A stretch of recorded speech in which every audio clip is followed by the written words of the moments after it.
Guys, guys, you know what time it is? It's time for us to sit down at another fireside chat with Dennis Prager, okay? Oh my God! Hello, Scott. Yep, it's me. Surprise! Are you serious? That is the sweetest. Hi, everybody. I'm Dennis Prager. This is the Fireside Chat. Every week, we have not missed a week in 160 or so, correct? I mean, that's really something. And I'm very grateful because it means that I'm a pretty healthy dude. I mean, forget COVID. I didn't even have, a bad cold. Haha, I'm a pretty healthy dude. Sucks to suck 300,000 dead people in the United States. Haha, I'm a pretty healthy dude. 3,000 people just died in one day the other day. But, haha, I'm Dennis Prager. I'm a healthy dude. I'm very lucky in that way. There's a lot of luck in life. That's an interesting topic because I'm a religious person, but I Catboy 6663, I am a little bit under the weather in like a persistent kind of flu-like state, but you know what? I soldier on because I love all of you so goddamn much, okay? I do know that there is luck in life. And Can you call it Tulsi Gabbard for being an absolute turf? I haven't seen Tulsi Gabbard be an absolute turf, but that also wouldn't surprise me. a lot of religious people think that compromises God's power if there's luck, but God has built a world where that's inevitable. I mean, if you're hit by a drunk driver, it's bad luck. Unless you believe that God made the driver drunk and Wait. I don't think that's luck. I think that's somebody making a piss poor decision to drive while drunk. I think there are steps we could take to prevent that from happening. What the hell? made sure that driver killed you or hurt you. Anyway, there is luck. I'll address that another time, but it's a very interesting subject, and it's one of the reasons I walk around grateful because I'm totally aware of the very good fortune that I've had in life in so many arenas. Okay, so I want to share with you today something that actually happened this week on my radio show. I had a very special man. He plays a very important role in my life. Okay, just because I am an editor and I have to let you know, you should not put an S after an apostrophe if the word ends in an S. It should just be Dennis. I know a lot of people say Dennis's, but the proper way of spelling this would just be with the apostrophe after the S and no additional S. Anyway, just pointing that out there because it bothers me. As a friend and as a colleague, Adam Carolla.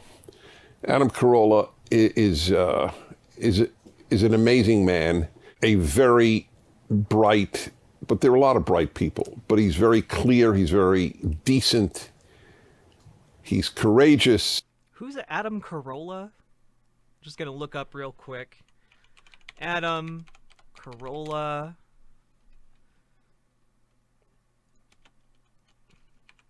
Okay, so he's a radio show host.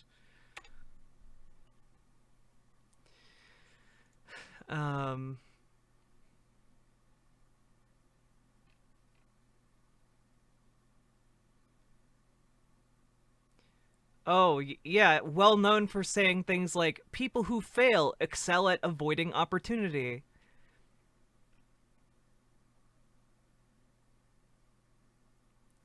Wearing Crocs is like getting blown by a dude. It feels great until you look down and realize you're gay.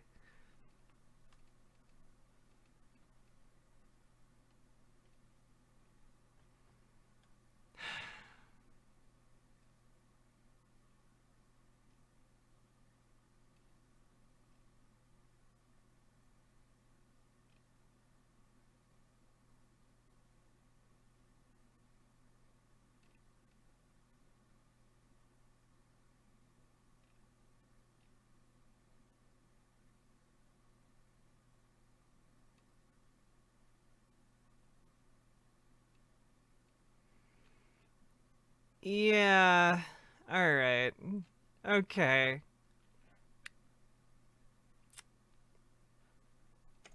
And he is among the funniest human beings that I have ever had the good fortune of hearing, let alone knowing. So Adam came to come on my show. We're talking about many things, including No Safe Spaces, the movie he and I have made, which if you haven't seen, please note this, that you should see it. It's at nosafespaces.com. Wait, what is No Safe Spaces? I didn't know Dennis Prager made a film.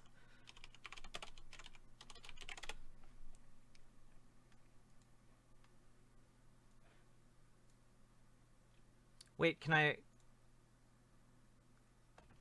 Oh, okay, I can stream it on demand. Okay. Oh, wait, here's the trailer. Let's watch the trailer together. You have the right to remain silent. Anything you say will be used against you. You are not listening. I want your job to be taken from you.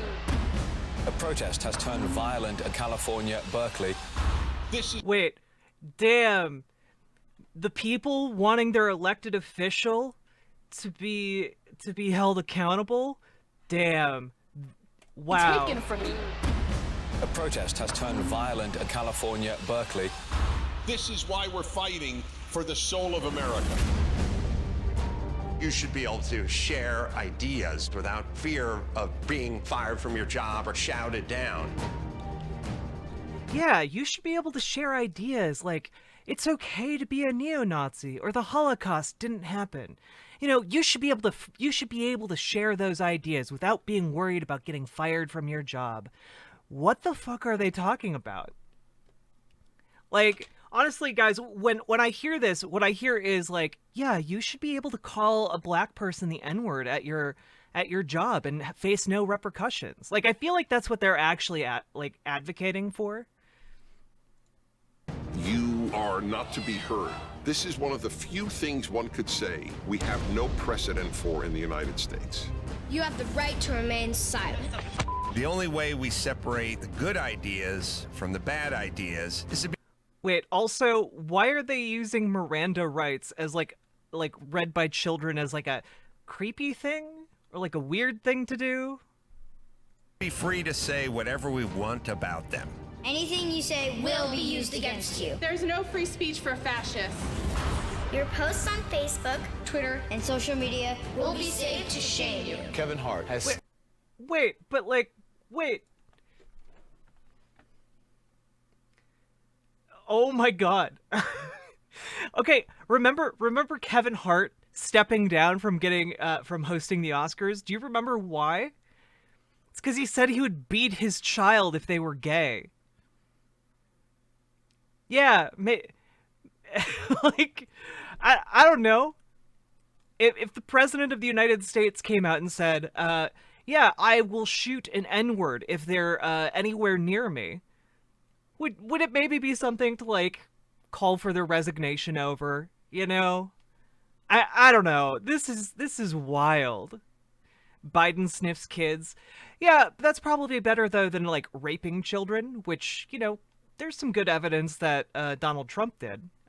So I'll bring that up every time someone says Biden sniffs kids. Yeah, it's a fucking weird thing to do, but it's less weird than fucking children, okay? Step down from hosting this year's Oscars. Anything you say that we don't like will be used to shut you up. You can't be funny. It's creating an atmosphere of fear and repression, and it's gonna bust. You cannot think differently. It makes it difficult for you to learn from other people.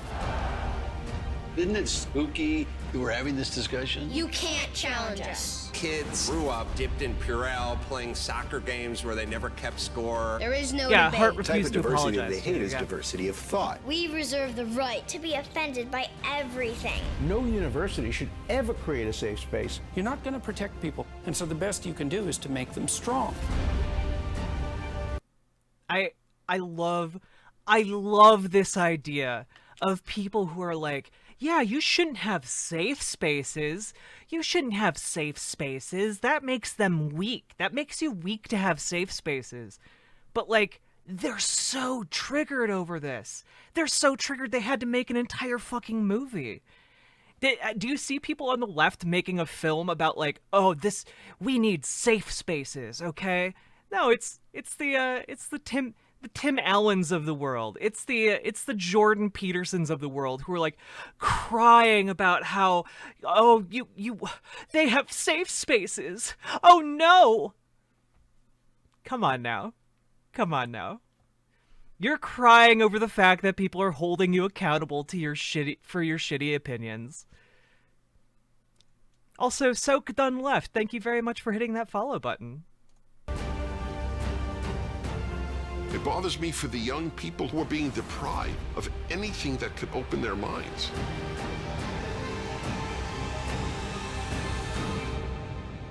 You have the right to remain silent.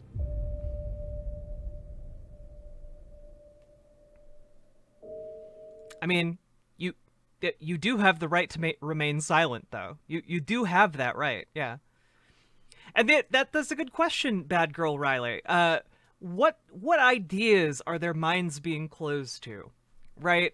Is it the idea that like trans people aren't valid? Is it the idea that like we should be able to discriminate against black people? Is it the idea that we should be able to treat gay people as second-class citizens? Like, come on now.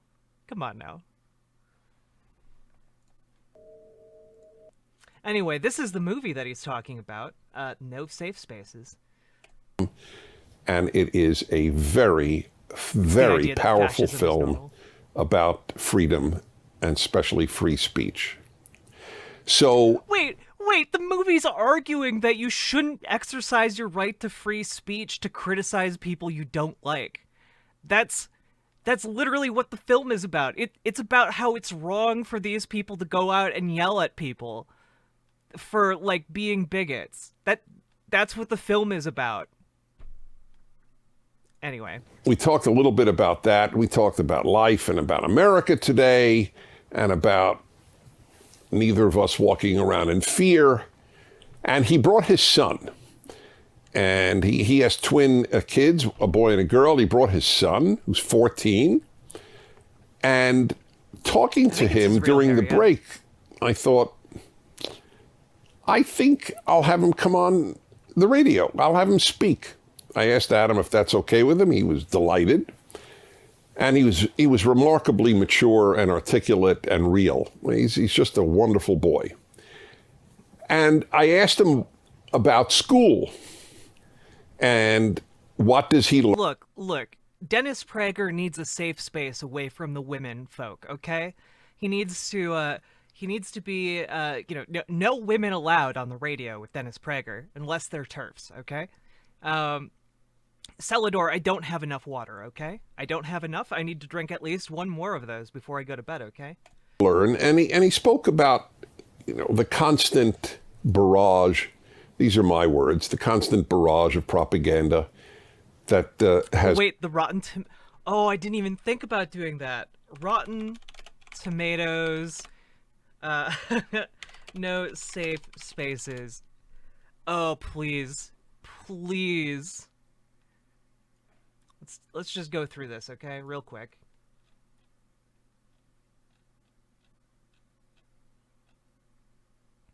Makes the case for why it's actually healthy, if not essential, to be exposed to ideas you disagree with, and even violently don't like. It strengthens the muscles, preparing you for the rigors of the world. It argues for common sense and values while railing against dogma, but what is one person's dogma except someone else's common sense and values? Ironically, for a film dealing with freedom of speech, one side seems to be doing all the talking. Pretty weird, that, isn't it? This isn't an argument for free speech, it's just paranoid whining, complete with a roundtable of comics sympathetically agreeing how sad and scary this all is, plus images of the Statue of Liberty with tape over its mouth. Oh gosh. Are there audience reviews? There are no featured audience reviews? Wait, here we go. Oh, okay. A vivid display of reality when freedom of speech is no longer protected. The entire premise of this movie is flawed and childish. The events that led for the filmmakers whining they're being silenced were simply college students using their free speech to influence their colleges.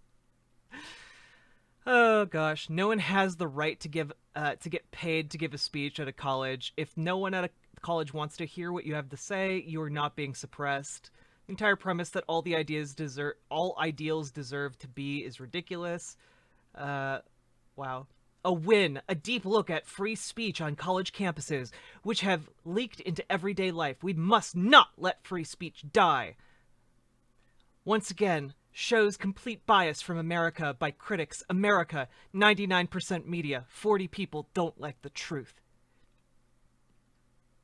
An undeniably important documentary lays out exactly the problems with the left today. Only the most indoctrinated critic could watch this and disagree with it. You simply need to see this film. A bunch of bad faith arguments and logical fallacies. Oh gosh. Alright, that was fun. I enjoyed that. Alright. Substituted for real learning. That, America's an awful country, et cetera, et cetera. And he then mentioned that recently one of his teachers on Zoom, presumably, was talking about how wrong it is to stereotype any group. And the example given was, even if it's positive. Oh boy. So that if somebody says Asians are good students, that's wrong. It's wrong for two reasons. Yeah. You shouldn't make wide-ranging stereotypes. Like, fuck.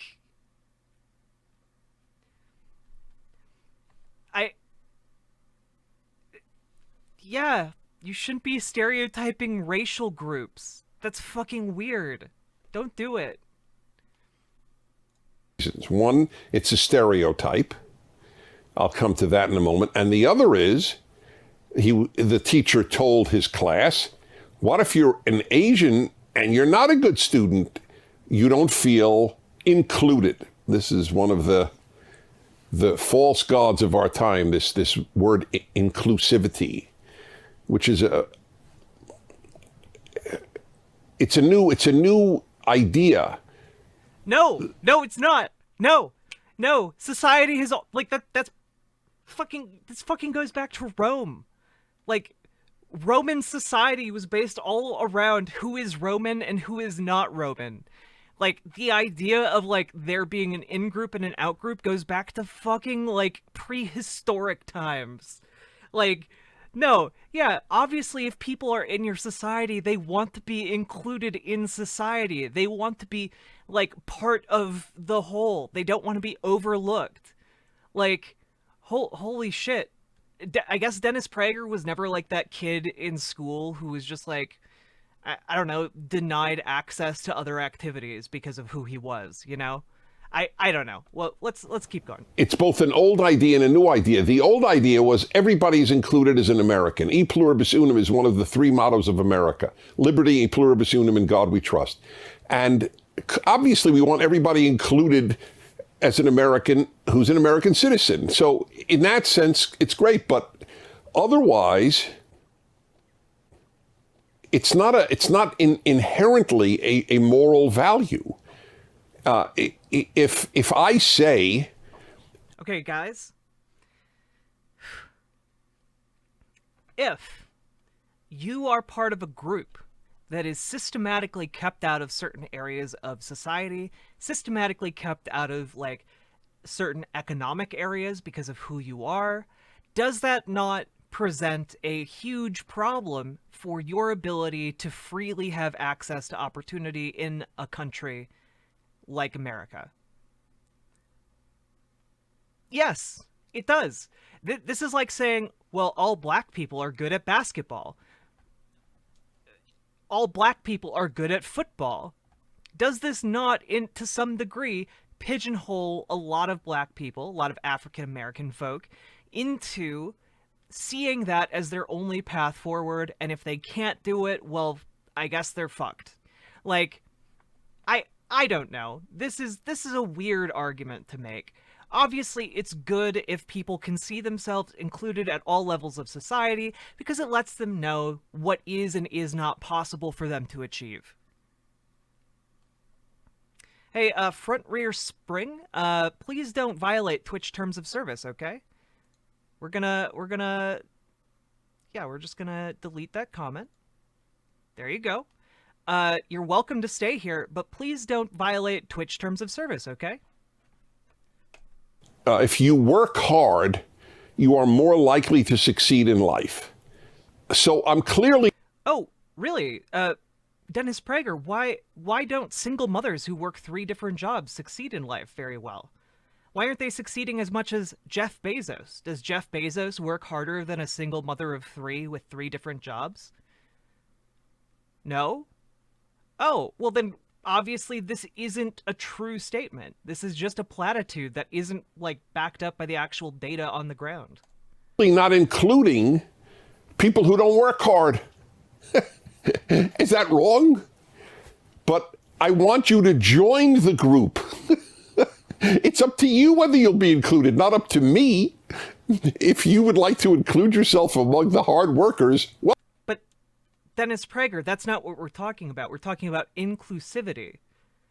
Like, there isn't, like, a stereotype about people who work hard and people who... Well, there is a stereotype about people who don't work hard. It's largely applied to African Americans, like the idea that they choose to be poor. That is a racial stereotype. But the reality is capitalism only functions when you have a depressed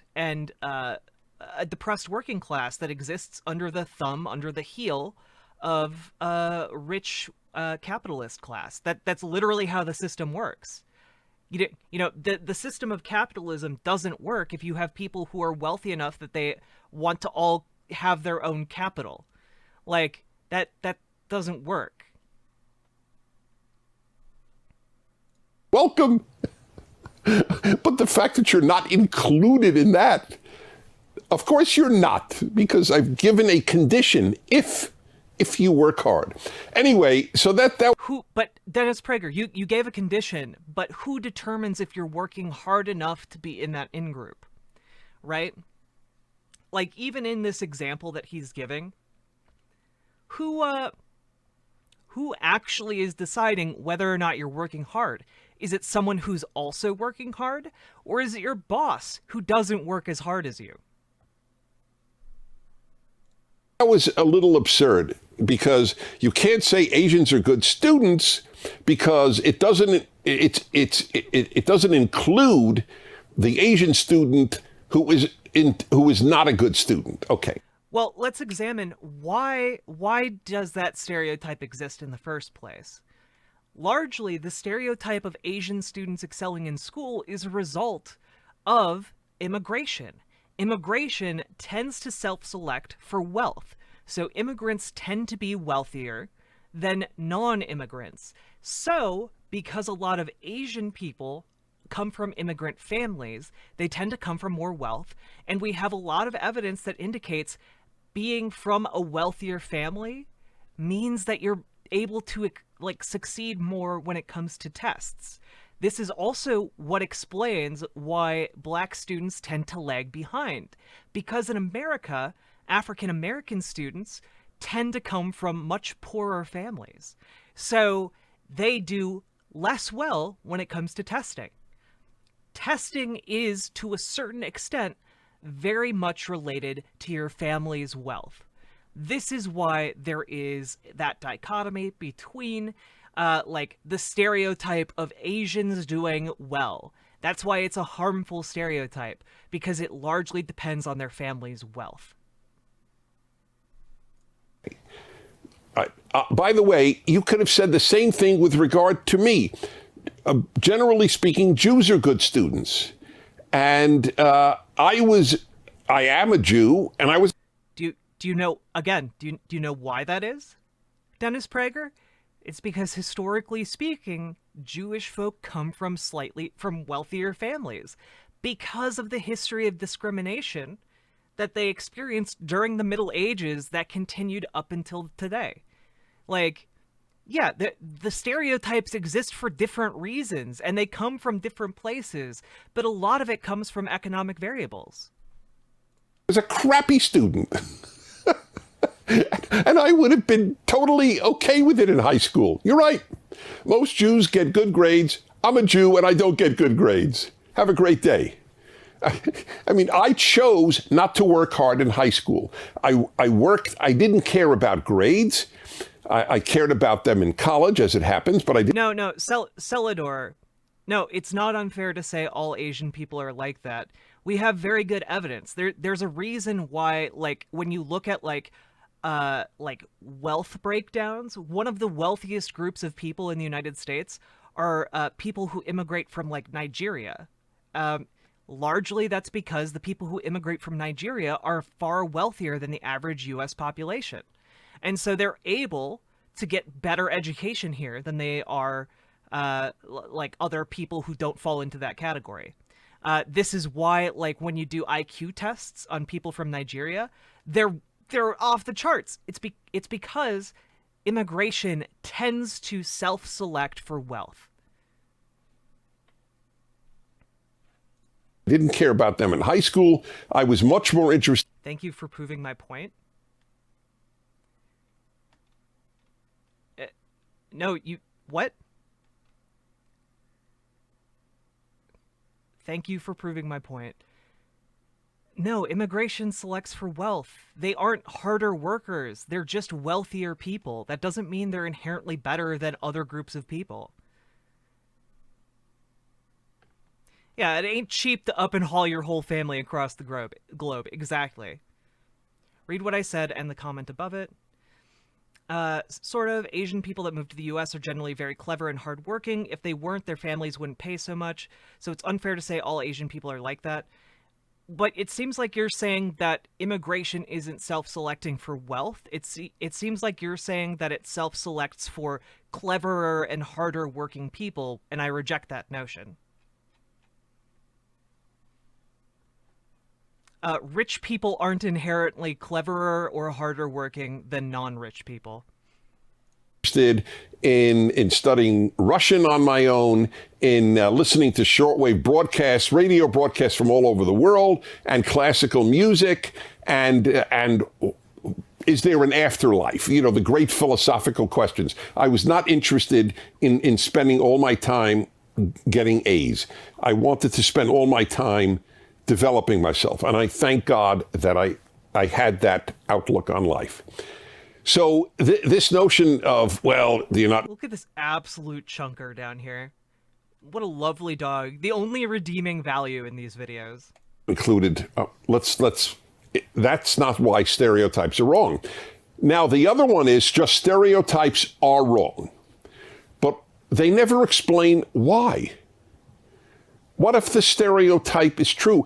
This is why I always say that truth is not a left-wing value. It's not to be insulting. It's a liberal value. It's a conservative value, but it's not a left-wing value. This is an example of it. What if the stereotype is accurate? Can I say tall people are better at basketball than short people? Is that a stereotype about tall people? Let's take a look. I just typed in harmful effects of stereotyping. Wowee, look at this. Fixed overgeneralized belief about a particular group of people based on their race. And while some people say things like, I don't stereotype anyone based on their appearance, the truth is that everyone does it. Your brain creates mental shortcuts as a way to help you rapidly respond to situations based on past experiences, thus leading to stereotypes, but these shortcuts are generalizations and are rarely accurate assessments of an individual or group. They are what is known as cognitive bias. Once you establish these beliefs, it's difficult to change your way of thinking. This is because you will unintentionally look for evidence that affirms your beliefs and discounts any evidence to the contrary. When left unchecked, stereotypes may lead to discriminatory behavior. Acknowledging stereotypes, however, and the psychological impact they can have is the first step in breaking down those beliefs. So, again, the issue with stereotypes is that they are inherently harmful to have. Now, they're inherently harmful, but they tend to be formed by our real-life experiences, but they lead to bias, and that bias is not an accurate reflection of the actual world or these people who are involved. So this is why the argument that, like, well, stereotypes are true. Like, this is the reason he immediately goes to, like, tall people versus short people when it comes to, like, skill at basketball, is because he knows that if he defends, like, well, black people just like fried chicken, like, yeah, that's fucking ridiculous. Like, fried chicken is delicious to everybody. It's amazing.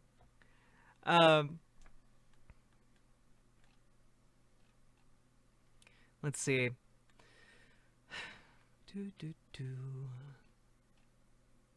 Stereotypes affect how you behave as well. Here are some examples. When you're reviewing resumes, the candidates' names may influence whether you contact them. Names that make you think someone is part of a certain group or race may attract you, while other names might deter you. You might walk to the other side of the street when you see individuals from a certain group of people approaching you.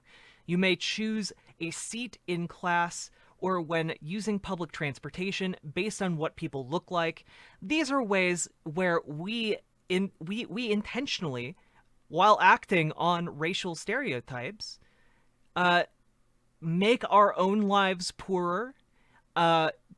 This is another way that, like, merit, like, again, going back to his earlier argument about, like, working hard, like, it's just a matter of working hard. But this is a matter where, like, we have evidence that, like, if you have the same resumes with the same qualifications, a lot of people in the United States are going to pick more white-sounding names. This is because of racial bias. It's not because anyone is working harder or less hard. It's because of the racial bias. So, yeah. Again, there's a lot of good information here. I'll post it in chat. You guys can look over it. Might find it helpful. And the other thing is recognizing that we all have these racial biases. Everyone does. And so being mindful of the fact that we have these biases is a way that we can prevent the worst effects of racial stereotyping. So when a 14-year-old's teacher is teaching them about racial stereotyping, that's so that they can become adults who aren't, like, being driven by these biases without them having, like, an awareness of it. There are a lot of tall people who can't play basketball well. I'm one of them too. I'm 6'4", and I was always lousy at basketball. I made my high school team because I was 6'4" and I wasn't in a wheelchair. That was the only reason I made the team. So this notion stereotypes are all, by definition, wrong. It doesn't make any sense to me. Wait. Dennis Prager, you just admitted being a shitty basketball player and getting onto your high school sports team, like taking somebody's spot who might have been far better at basketball than you. Do you not see how that might have weakened your team? Like, you getting on just because you're taller, rather than someone who's actually good at the game who might be a little bit shorter than you? Do you not see how that weakens your team as a whole by playing into these stereotypes? Just a thought there, Dennis Prager. I gave the example on the air. If somebody were to say, you know, the French are known for their great cuisine, is that a stereotype? Yes. But it's true. And No, that's not a stereotype. Like, the French have certain cultural traditions, but what would be a stereotype is meeting a French person and assuming that they are a good chef. Like, that would be the stereotype in this situation. English are not. The English are not known for their great cuisine. Nobody thinks, wow, we got to go to an English restaurant. I don't even know if such a thing exists. I guess, you know, a pub or a fish and chips place. But a French restaurant, an Italian restaurant, same thing, a German restaurant. Germans are not known for cuisine. They're known for manufacturing awesome vehicles and machinery. And likewise, the French are not known for awesome machinery. The Germans are. These are all stereotypes because they're true. Now, there are stereotypes that are untrue, and that's what matters. The issue is not never use a stereotype. The issue is... Again, I don't think that these are actual stereotypes. I think these are cultural assessments. You can say that, like, yeah, the French are really good at brewing wine, or of fermenting wine and, like, creating good vintages or whatever. But that's something that's based on, like, their culture going back hundreds of years. I don't think that that's the same as, like, Asian people are, like, better at school. I don't think these are the same things. And I also don't think that, like, again, when you meet a French person, you're not like, wow, you must be really good at fermenting wine. Or when you meet a German person, wow, you must be really good at making beer or making cars. Those aren't stereotypes that people use ever. That would be, like, that's super weird. As opposed to, like, black people are lazy. That's a stereotype that we see in the United States all the fucking time. If you've ever been in the South, you have almost certainly encountered that stereotype. If you've ever talked about, like, welfare with, like, a mildly racist white person, they're gonna talk about how, like, black people just don't work hard enough. Oh yeah, not even in the South, but, like, as a generalization, like, if you go to the South, yeah, you're gonna encounter a lot of people who have those beliefs. I went to North Carolina, not all that long ago. Lovely white aunt of someone that I'm friends with. You know, we're just like having a good time. It was their wedding, and the aunt just, like, very casually mentioned something about black people being lazy. I'm like, wait, what? Sorry, what? What? These are common stereotypes that we have in the United States that limit the ability and the opportunities available to other minority groups. Is it true? A question the left doesn't ask. This 14-year-old son of Adam Carolla is taught never make a stereotype, and then... DJ Longstocking, I very much enjoy eating as well. I'm right there with you. Came my bombshell. So I said to him, oh, you're taught never to use stereotypes? Okay. Have you been told all whites are racist? And it was like a light bulb went on. The clouds parted. The sun shone through. Yeah. Oh. So you can't say Asian students are good. I'm dying inside. So here's the deal. When people are saying all white people are racist, the reality is everyone has racial bias. If you're white and you go to China, you're going to encounter very specific racist or racially biased attitudes that are directed towards white folk. Because the dominant race in China is Chinese, Han Chinese. If you are in the United States, however, the dominant race that has created the systems that exist today, that has created the economic inequality that exists today, are white people. In the context of the United States, white racism takes on a systemic quality. There are systems in place that go beyond individual racial bias to influence how, for example, courts treat black people, how police officers treat Chicanos or Latinx folk, or how the various systems of our government discriminate based on different racial biases. And those biases are largely enforced by the dominant racial group.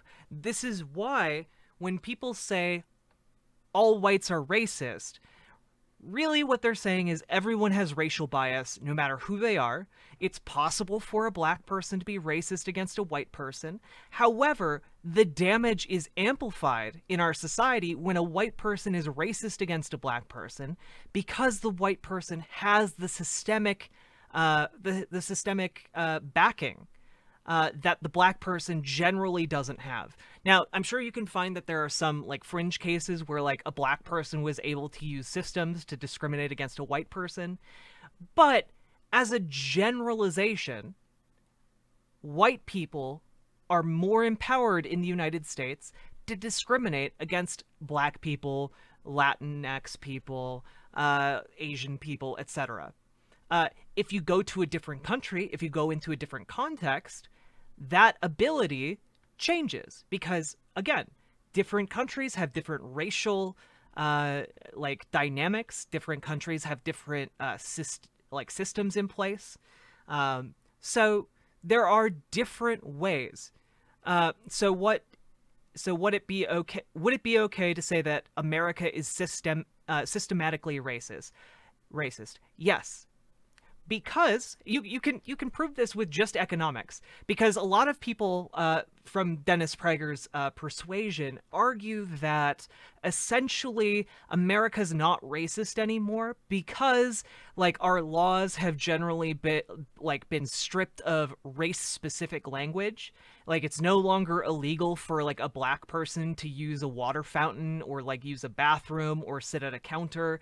Like these things have been taken off the books, right? So obviously in their mind that solves all of the racial problems. However, the issue is that because of the legacy of slavery, because of the legacy of Jim Crow, because of the legacy of redlining policies and the way that individuals isolate themselves from black people if they're from like a white category, because of that, black people tend to have less wealth because in capitalism, and this is something that sociologists have nailed down for a very long time, if you are born poor, you're more likely to die poor. If you are born rich, you are more likely to die rich. And so, because of that phenomenon, the economic inequality of denying black people the right to accumulate wealth over 400 years and then denying them like equal access to housing, denying them equal access to jobs for like another century after that, largely has led to ingrained systemic inequality when it comes to the economic side of things.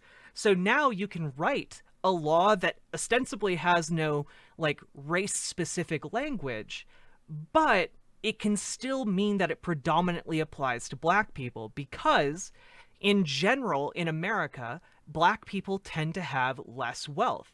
And like when I say they tend to have less wealth, it's not like, you know, oh, they have like half the wealth of like a white family or something like that. No, when I say they have less wealth, I mean like the average black family in Chicago has 1/40th the amount of wealth as the average white family in Chicago.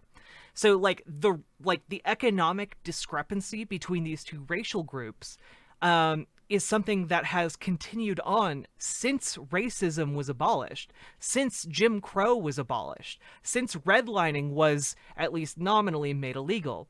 So without taking steps to rectify this, this is why Donald Trump can get up in front of the country and say something like, well, you know, this, we need to protect the suburbs from low-income housing. Because when he says that, people know, even though he's not saying we need to protect the white suburbs from black people, people know that low-income housing generally triangulates to black people. And so that's why a lot of people called out the racialized sentiment behind that statement that he has been repeatedly talking about during his campaign and also post-election too. So when people are talking about this, it comes down to the fact that there are legacies of racism that still apply today, in things other than our legal system. And because of that, we are now able to discriminate without using that sort of racialized language. And again, like, you can go back to the Southern strategy. You have Nixon's campaign, like the head of Nixon's campaign in the 70s, talking about how you can't call people N-word, N-word, N-word anymore. So you have to use coded language. You have to talk about low-income households. You have to talk about all of these other aspects, because a lot of white people know what that really means. It's called a dog whistle. It's something that gives you plausible deniability to people who don't want to see racism. And so when, like, the idea is put forward that all whites are racist, what it means is that white people have racial biases the same as every other group of people. The issue is, in America, white people are more empowered to act on that racial bias. You can also see this in, like, the case of, like, that Karen from a while ago who called the police on a black guy who was just, like, walking his dog, and she called the police and started, like, fake crying on the phone, specifically because she knew police would have a disproportionately violent response to that black man. So again, these are things that a lot of people are, at least to some extent, marginally aware of, and at least to some extent are used to their advantage in a lot of different situations. And when they use that to their advantage, it is to the disadvantage of, like, African Americans, Latinx folk, Asian people, et cetera, et cetera, et cetera. So anyway, we're only through, like, 15 seconds of this, so I'm sure he's gonna say a lot more stupid stuff, so I'm gonna shut up, let him say his piece, and we'll come back around to this, okay? But you can say all, by the way, not most, not even just whites. All whites are racist. That's beyond stereotype. Stereotypes always imply there are exceptions. Everybody understands that. Not all tall people can play basketball, but nearly all basketball players are tall. So it's worse. It's not just whites are racist. All whites are racist. As he put it, because he has learned it, you either are an active Ku Klux Klan member or an inactive Ku Klux Klan member. Those were his words at 14. What? That's what? I'm sorry, I was gonna let the stupid flow, but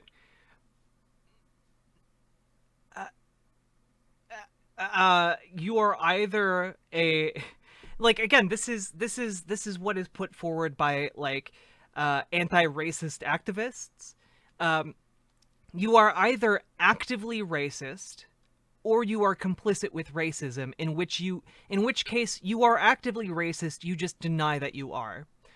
Or you are anti-racist, and you work towards minimizing and destroying the effects that racism can have on our society.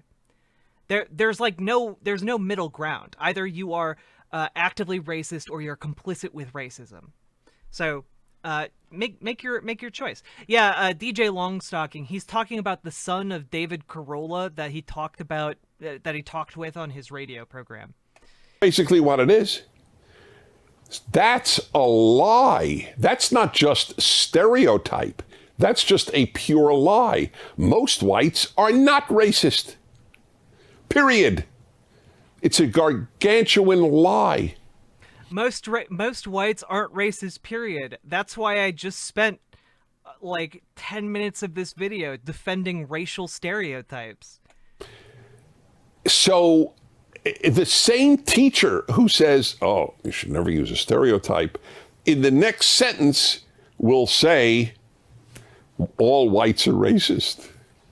This is another example of the destruction of logic, of clear thinking. Not acknowledging racial stereotypes exist and saying that they have a negative consequences on society is not the same as also recognizing that systemic racism is at large in American society. Not just that it's immoral to make to make a statement like that, which is a lie. But the lack of logic in the thought. You can't say Asians are good students, but you can't say all whites are racist. Isn't that something? So he's going to go back to his class and say, wasn't I told that? Can't make any stereotypes?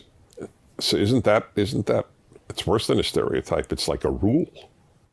I remember when I was in college, the same college teacher who would say, all morality is relative. What's good for you is good, and what's good for me is good. It's all subjective. Good and evil are subjective. And then the next class, he or she would say, because it was at that time that I was at college, the war in Vietnam is immoral. And I remember even saying, wait, I thought morality is all relative, but here you're making a declaration. You're not saying, in my opinion, but that's just my opinion.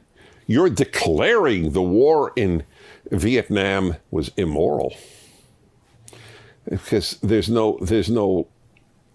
And what was the teacher's response, Prager? Why are you just ending the story like? And then everyone clapped, and the teacher had no response. Like, why are you ending the story this way? What was the response of someone who was better at school than you were, Dennis Prager? Logical consistency. One of the tragedies of the educational system of the last generation or two is that you're not taught to think clearly.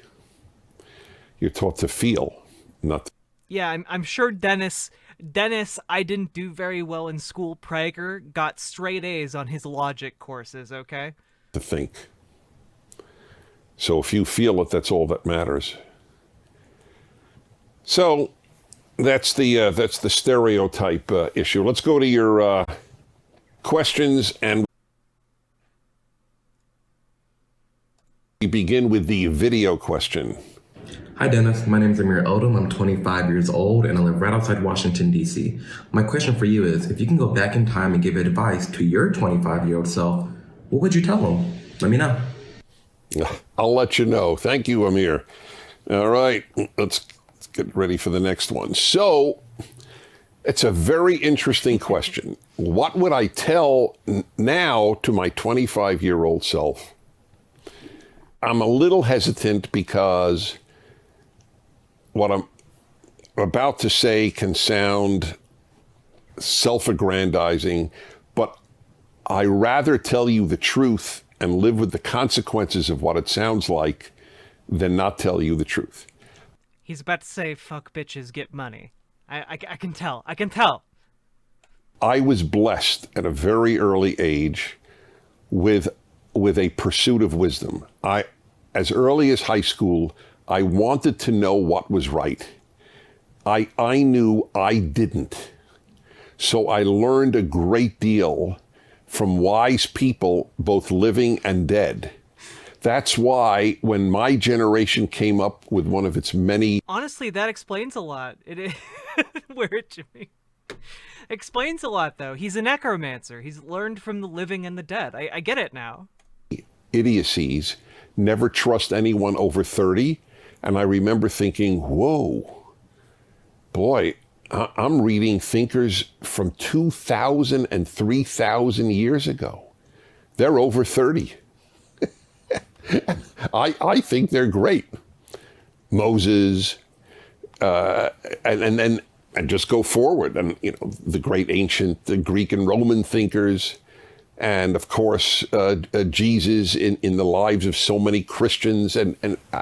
They're very old, considerably older than 30. In fact, I wasn't I mean, I guess technically if you're talking about talking with their, reanimated corpses, they would be really old. But, in the writings of their books, I don't think they're that much older than, 30. Sure how much I could learn from people under 30. So that was a good take. You can't learn anything from people under 30. Okay. Classic example of the baby boomer generation coming up with ideas that have had a terribly destructive impact on America. Anyway, so at 25, I had a lot of clear thoughts. I knew, for example, how important... This is why when, like, Egyptologists, like, unearth a mummy and, like, date the mummy, they're like, yes, this mummy is 25,000 years old, instead of this mummy died at, like, the age of 32 from like, dysentery or something like that. Important it would be to eventually get married. I knew how important it would be to try and have, and I did have 2 children. I would have liked more, but there's always, the human being could always wish for more. I'm very happy with what I have. I thank God for my sons, and now 2 grandsons. I thank God for my sons and 2 grandsons, though I've tried my best to kill them, as I have argued in the past couple videos that I have the right to kill them and expose them to coronavirus. And oh yeah, I know that they're like 4,000 years old. It was hyperbole. I knew a lot of the things that would help my life, and they did. And so I was doing well in life. I don't mean financially, doing well at a very early age. In fact, I was already lecturing at the age of 21, which is very rare. Wait, but, how the fuck were you giving lectures when you said you were shitty at school? How were you giving lectures at 21? I graduated young from high school, and I finished my 4-year degree in 3 years. I graduated at like 20. Maybe I could have been lecturing at 21. What the fuck was he lecturing about? There is something I would go back and tell 25-year-old Dennis, and that is be much more savvy in terms of finances.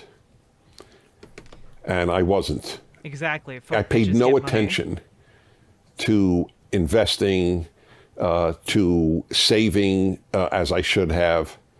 And also, what did I do? Wait, what did I do? We just lost like 20 people. Was I really that insufferable during this stream? What did I do? What did I do? It was a mistake, and a lot of young people make that mistake because they're economically illiterate.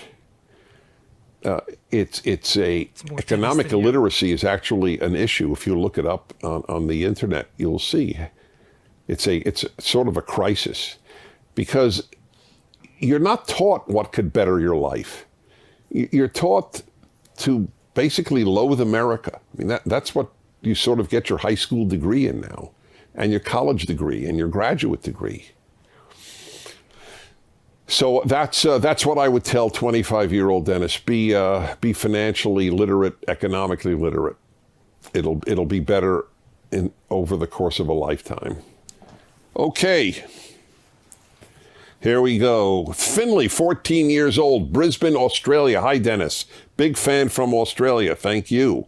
Just wanting to know, what do you think of the people saying that BLM isn't a political message, even though they clearly have a political agenda?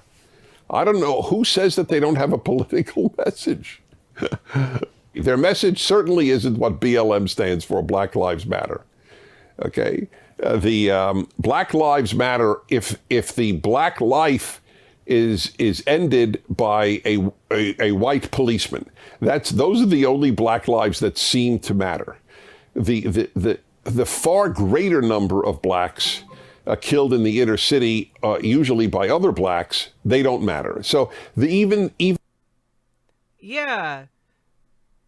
But Dennis Prager, don't you think that there might be a difference between 2 citizens committing crimes on one another versus an agent of the state using their power to kill someone with what are possibly racially biased motives, which brings us back, by the way, to earlier when you talked about how racial stereotyping is fine. Do you not think that racial stereotyping might lead some police officers to kill black people unnecessarily because of the stereotype of them being bigger, stronger, the persistent stereotype that they can't feel as much pain, the idea that they are, more prone to violence. These are all stereotypes applied to the African American community.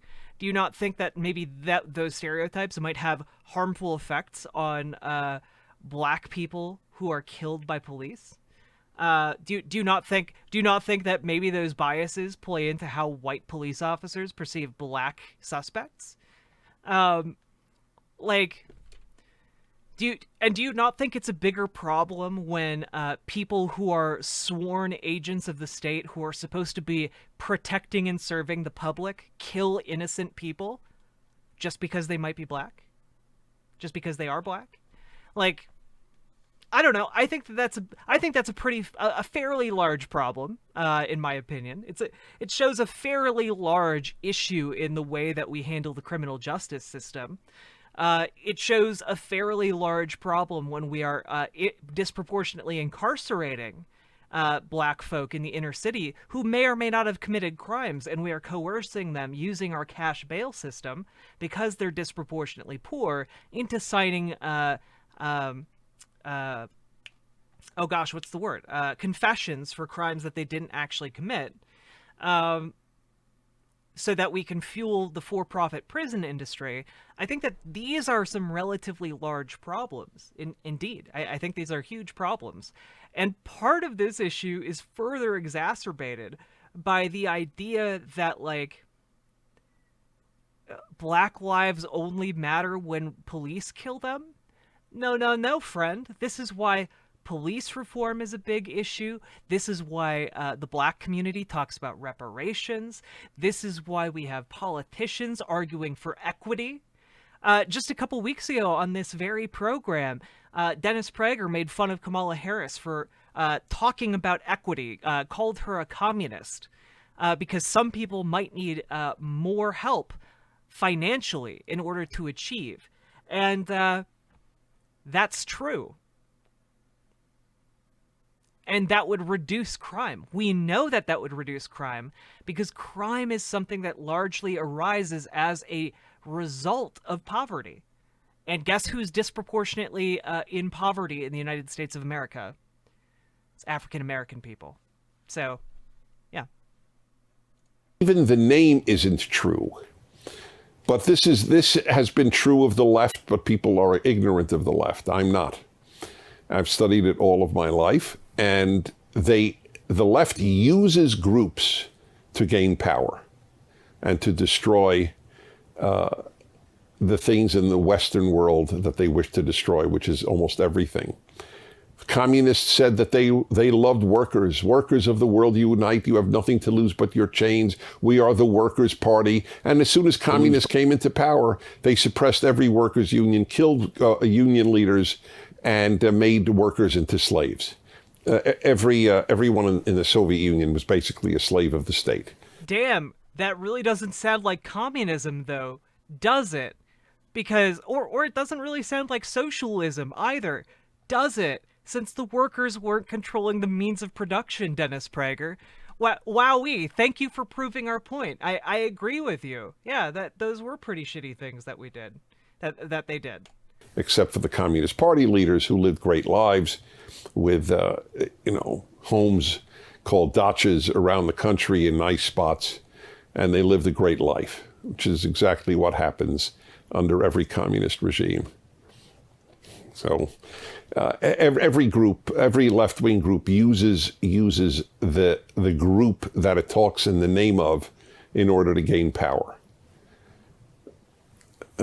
Young girls are being defeated by biological males in track and high school meets, and no feminist group that I'm aware of has come to the defense of the women.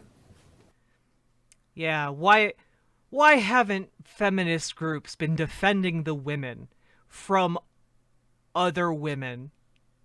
Why haven't these feminist groups been defending women from women, huh? Fucking hell.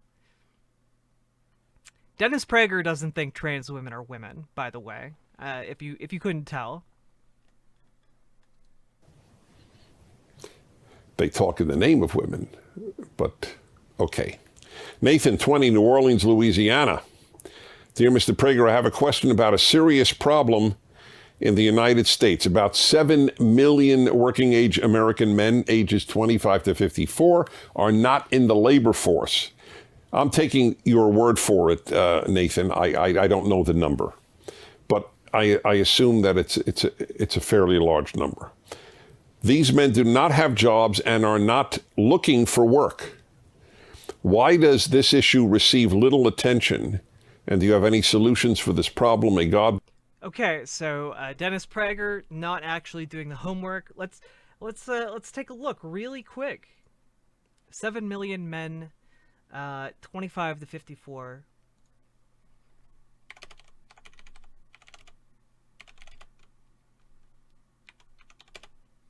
(25 to 54) out of work.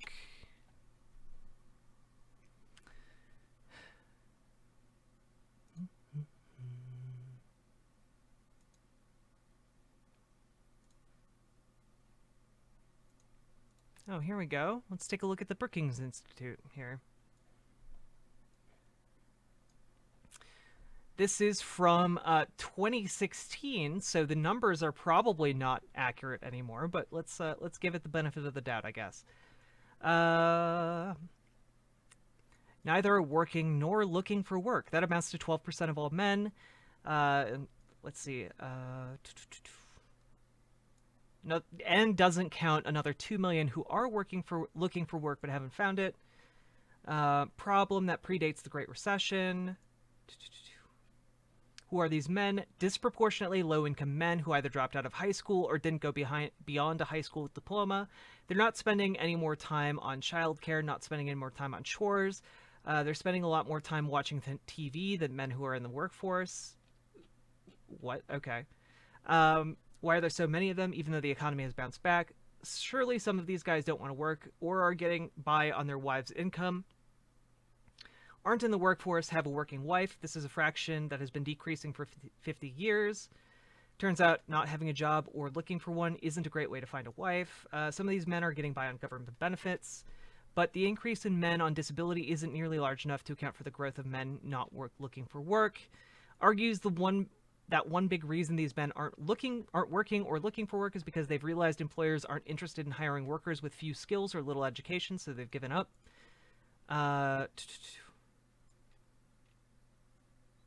I guess...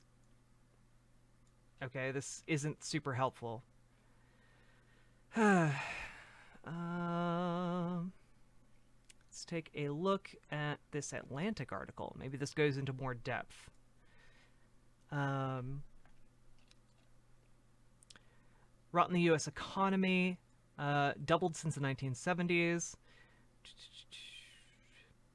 Participation rate for this group of men is lower than in every country in the OECD, except for Israel. 1 in 6 prime-age men in America either unemployed or not looking or out of the workforce altogether, about 10 million men. White House economists released it last week. Non-working prime-age men skew young, are less likely to be parents, are disproportionately black and less educated, concentrated in the South. In the last few years, several writers and economists have suggested that many of them are in school, on disability, or in prison. More optimistically, some said that men are more likely to help their spouses with raising children and cleaning the house. But upon investigation, none of these answers fully explains the disappearance of prime-age men. Are they in school? Are they on disability? Okay. Are they in prison? 1.1 million prime-age men in prison aren't hurting the participation rate among men because they aren't being counted as participants or non-participants. Weird. All right. Okay. Let's see.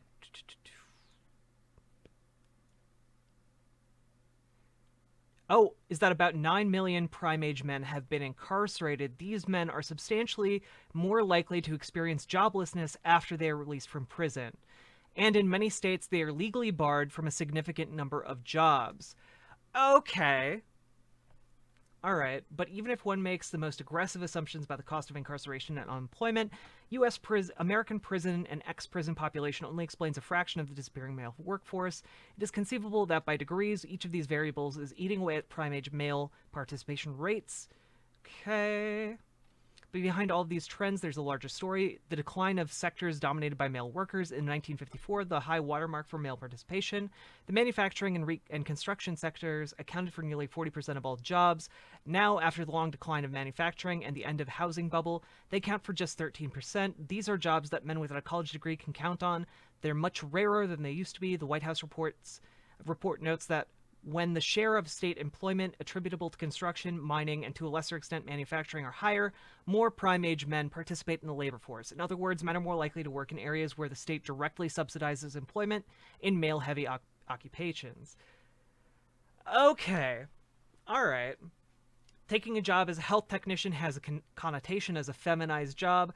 The growth has been in jobs that are considered women's jobs: education, health, and government. Interesting. Perhaps the U.S. needs some sort of massive national building project to put these men back to work, like, say, a Green New Deal. What about construction jobs? Housing would become the dominant economic story of the next 5 years. Blah, blah, blah, blah.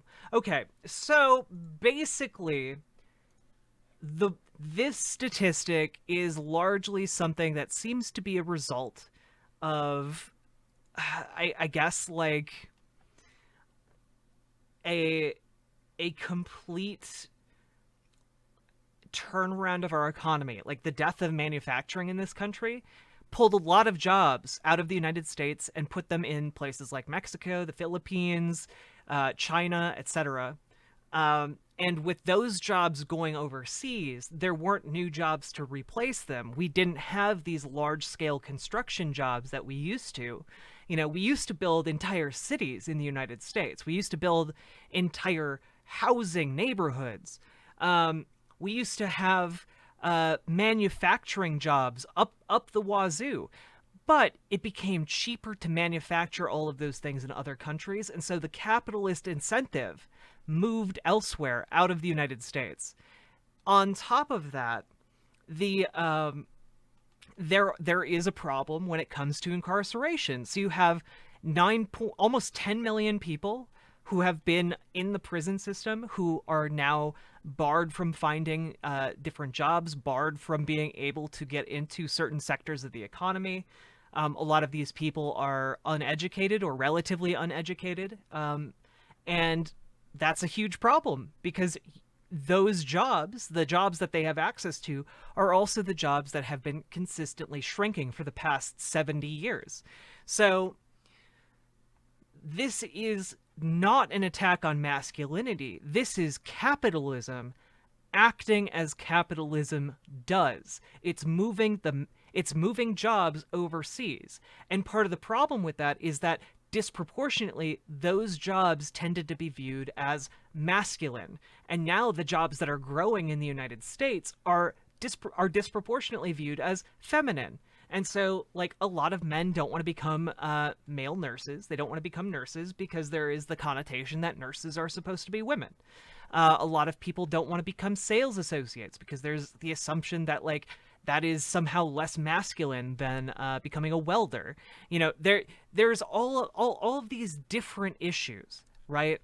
And on top of that, you have groups of people who need to stay home to take care of their kids. You have people who need to,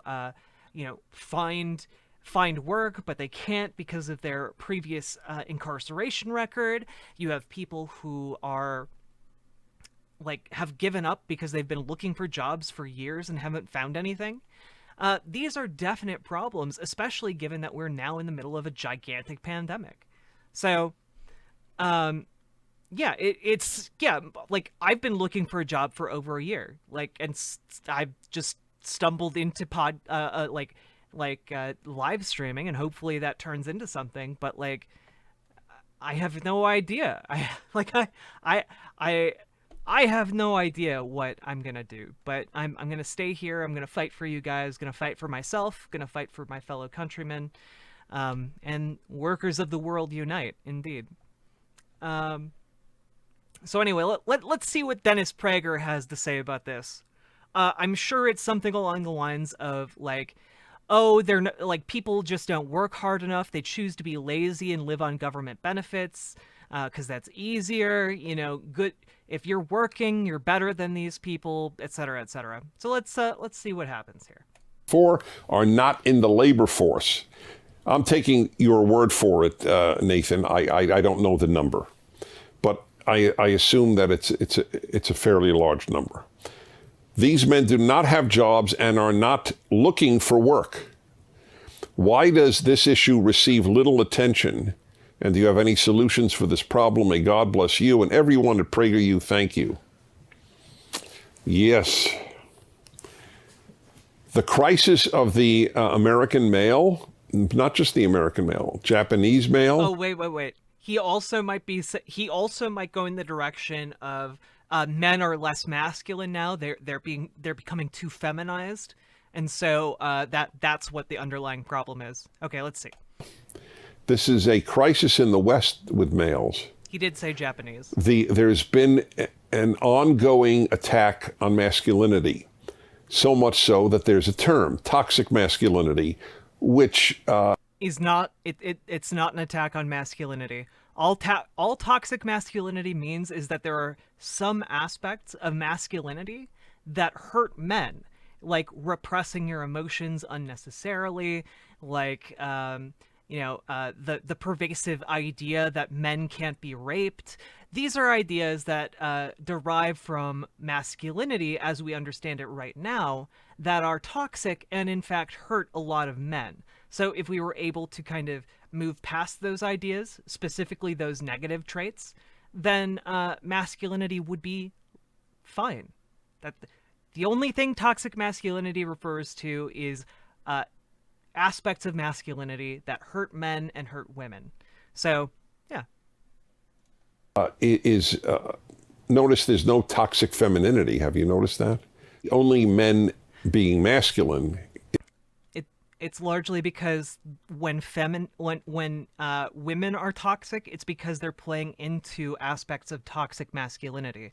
Because we live under a society where men hold disproportionate power over women. It's not that difficult to figure out.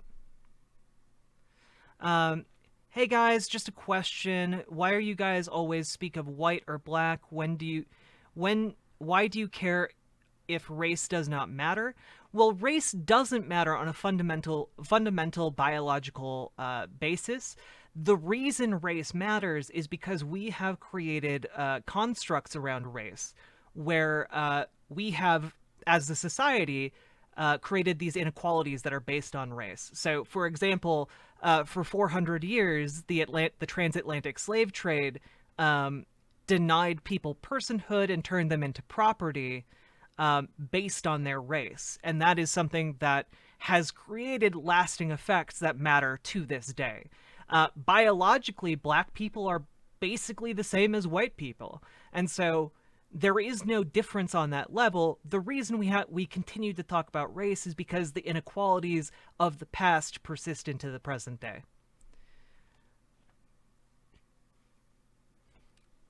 But there are still slaves more than ever. True, but are they slaves because of what their race is? No. They are slaves because there is economic incentive to enslave people, and that's bad and something we should work to get rid of. But we also need to work to get rid of the inequalities that have been preserved from the past because of past enslavement of people based on their race. Is it toxic?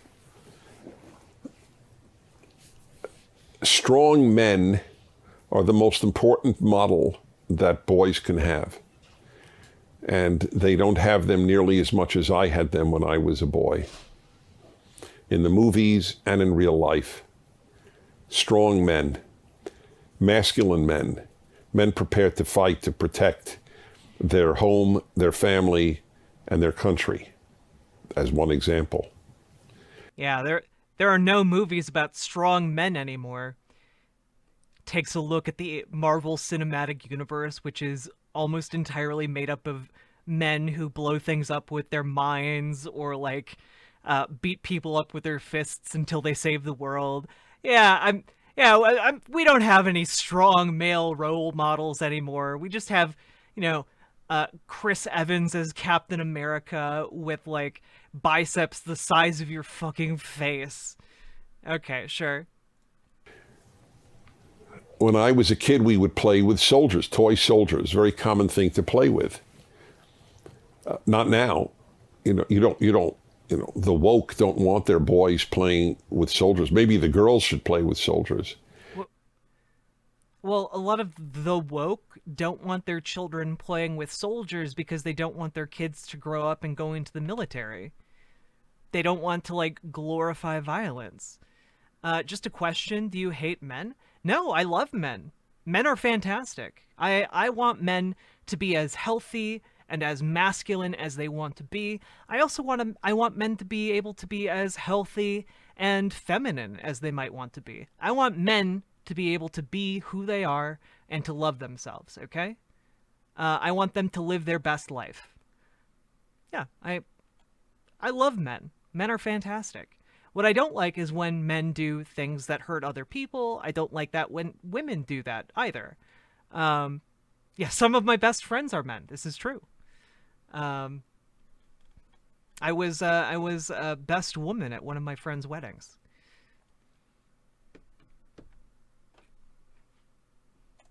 In England, I read this on my radio show. In England, the largest maker, is it of... No problem, friend. And howdo, I hope you enjoy however much time you spend in my community. And I just want you to know that, like, I don't hate men. When I am a feminist, but that means that I advocate for policies that would improve the lives of men, too. I want men to be able to cry if they need to. I want men to be able to be strong and happy and healthy, okay? That's the world that I want for men. Toys, or I think it's of toys. Oh, but yeah, the woke don't necessarily want their children playing with toy soldiers because it might, to some extent, influence them towards becoming soldiers in the future, or glorify violence to a certain extent, and maybe they want something different for their kids. Maybe their kid doesn't want to play with toy soldiers. I don't know. I as a kid, I played with an awesome Voltron toy. That was one of my favorite toys. I had with the power lions, they like formed together to form like a giant robot with a sword. That was the fucking coolest toy, and I'd much rather play with that than like little toy soldiers,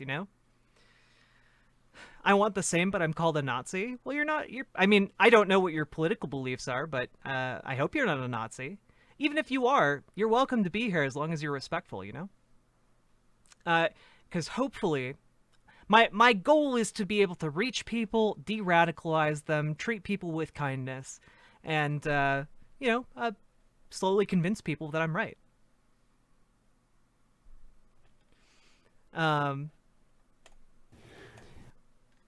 But also, fuck Nazis.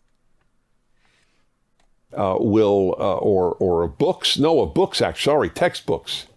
Largest maker of textbooks in the United Kingdom. Radicalize the other way. Is not going to show any male astronauts or anything like that. They will show men watering plants.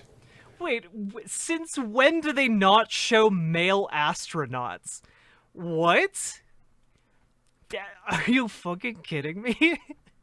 Isn't like the most famous astronaut of like recent memory one of the like that guy who played guitar in space?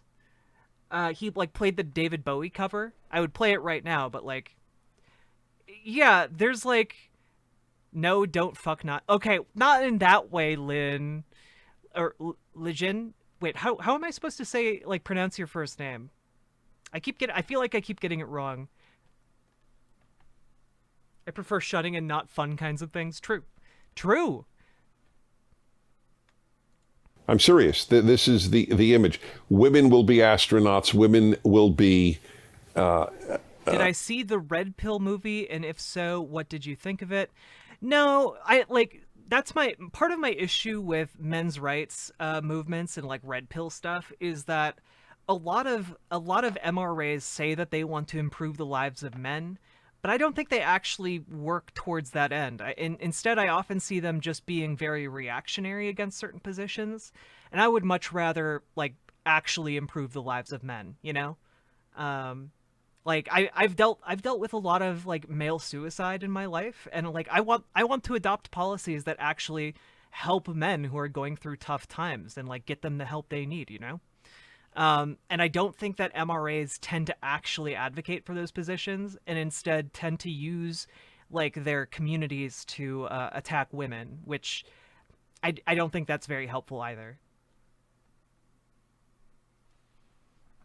You know, taking care of the physical demands of the house, and the men will be watering plants, and I don't remember the other examples, but they were similar. You know, walking the dog, and the like. Yeah, men never walk dogs. It's gay if you walk dogs. Like, what is he talking about? What? He has a dog. Does Dennis Prager not walk his dog? Yeah, what's wrong with walking a dog? Why would walking a dog make you less masculine? So if that's what boys have to aspire to, watering plants, I don't think they're going to work very hard. Lai Jin or Lin are fine. Okay, good. At becoming a man. If that's my future, plant waterer, I'd rather play a video game. Wait. Plant waterer, I'd rather play a video game? Yeah, that's why I play the most masculine video game of all. Wait, is he saying farmers aren't masculine? Is he saying farmers aren't masculine? I'm pretty sure a big part of being a farmer is making sure that your crops are watered. Is being a farmer not masculine? Holy shit.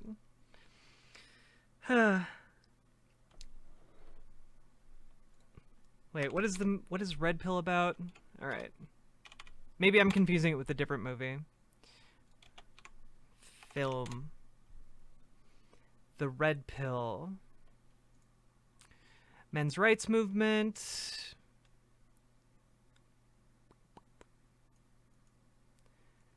Well, no, the movie is about like the MRA movement, like the men's rights, like the going your own way, men going their own way. But yeah, I mean, like, there are definitely ways that, like, our society privileges women over men, like, when it comes to, like, rights to children and stuff like that. And I think that that's largely something that we need to rectify, too. But it's something that we need to rectify as part of, like, a larger systemic change to society.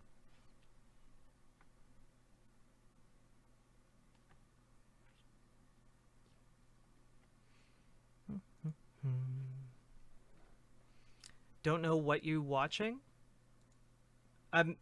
It's the Red Pill? Like the Red Pill film? Like this movie? This is what you're talking about, right? Or are you talking about a different Red Pill movie?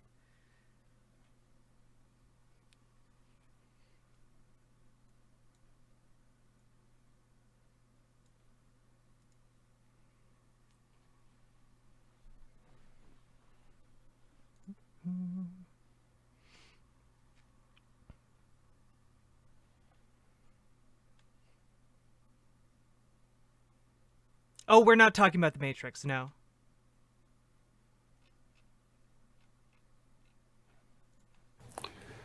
The damage done by the left to men and women is incalculable. Yeah, it's about feminists that a feminist that interviews the feminist movement for men. Yeah, it's an MRA group, a men's rights advocate group. Yeah. Yeah, that's what I'm talking about. Michael, 41, Las Vegas, Nevada. Hey, Dennis, I've been aware of you for some time, but only recently became a listener to your fireside chat. Please forgive the lateness. You are forgiven. It is not a sin, so you don't need forgiveness. Understand, I say this not to be mean to myself, but I consider myself to be a kind of dullard. I underperformed in school and was not a very good student overall. That being said, I do think I've developed into a decent critical thinker.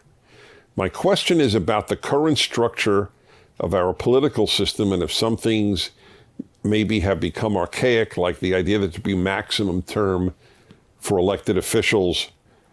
Shouldn't the election process be enough to do that? Okay, so these are two entirely separate issues. You're thinking of yourself as a dullard is one, and because you weren't a good student, and the other is, should there be term limits on people in politics, or shouldn't we just allow the public to decide when your time is up as a politician? There are good arguments on both sides, but... Oh, well, how though? Like, it's fine to look out for yourselves, but also understand that, like, feminists are looking out for you too, okay? You know, we've got your back. We want to improve your lives too, you know? We want to address the inequalities in our world, and that includes the inequalities that hurt men. Men are raped quite a bit in our society, and these are problems we need to solve. It's not good that men are raped and are too afraid to talk about it because they think it makes them look less masculine. I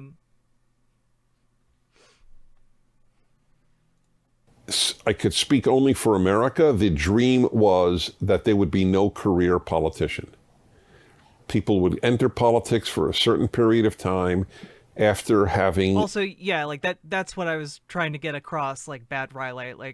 Like MRA groups tend to be more reactionary, whereas feminist groups tend to be groups that are actually working to change the fundamental and, like, physical realities of our systems.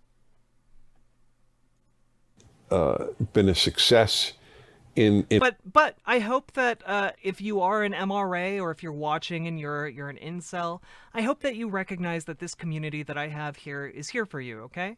We want you to know that, like, there is a better way to go about advocating for men, and that you have allies out here who also want the best for men, okay?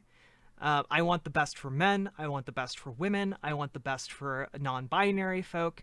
All of these groups, I think, deserve rights. I think they deserve to live happy, healthy, and positive lives. And right now, there are a lot of systemic issues that prevent all three of those groups from living happy and healthy lives. So I encourage you to come into my community, and we'll support you the best way we can, and we'll work together to figure out a way to make this world a better place, okay?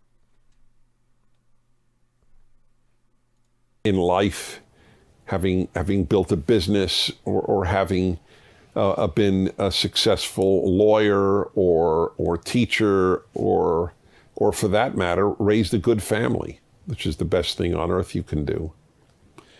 So that was the dream, not to have career politicians. As regards your self-image, that there's no, it's not synonymous, not good at school and dullard. I wasn't good at school. As I often say in speeches, I graduated in the top 80% of my high school class. Nope, Arcus Incus, nope, if you aren't raising a family, fuck you. Dennis Prager has spoken. You must reproduce. Pass on your genes, otherwise your life has been a failure. Again, this is another one of those, when we're talking about toxic masculinity, it's not bad to have children. It's also not bad to not have children. It's okay. Do what you want. We want your freedom to come first, okay? I hope everybody understands what that means. When I say that at a speech, there's not much of a reaction. Then I'm silent. People start laughing, and the laughter grows as more and more people realize what the top 80% means, the bottom 20. So as I explained earlier, I knew that there were more important things for me to do than schoolwork, and I turned out to be right. It has truly benefited my life. But I would not have thought of myself as a dullard. Just a reminder that the underlying ethos here is fuck bitches, get money. That's like I was joking earlier, but like his actual point here is that the best thing you can do is reproduce, and also there are more important things than knowing stuff, and that's getting money. Like, that's literally what he said. Oh gosh. Or just because I wasn't a good student. This is a certain silliness in our time that everything revolves around getting good grades. Doggo. Except that, again, Dennis Prager, one of the reasons everything revolves around getting good grades is because it helps you to get more money. Like, we've literally built a society where our educational institutions are more about getting you prepared to learn things so you can make more money later in life.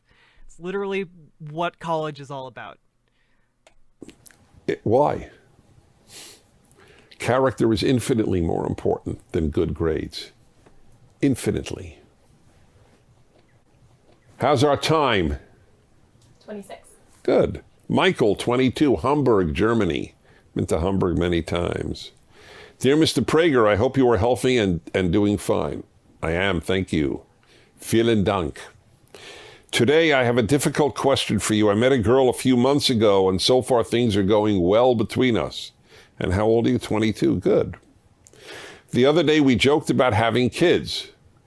I'm not sure why you joked, but I understand what you mean.